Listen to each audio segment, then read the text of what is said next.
Sure, here's an engaging overview of the 1920 Ford Model T, covering its introduction, performance, exterior design, interior design, fuel efficiency, and outro. 1920 Ford Model T, a timeless icon of American innovation. Introduction. The 1920 Ford Model T, affectionately known as the Tin Lizzie, stands as one of the most influential vehicles in automotive history.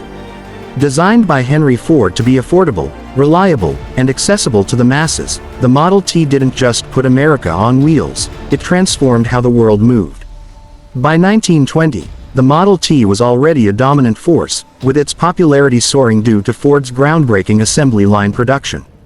Performance. While modest by today's standards, the Model T's performance was impressive for its time.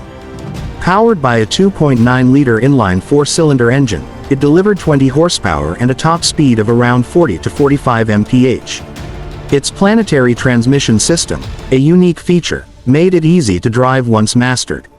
Rugged and dependable, the Model T was built to handle America's unpaved roads and varied landscapes, earning a reputation for durability. Exterior design. The 1920 Model T featured a simple yet practical design that emphasized function over flair. Its high ground clearance and sturdy steel body gave it a commanding presence.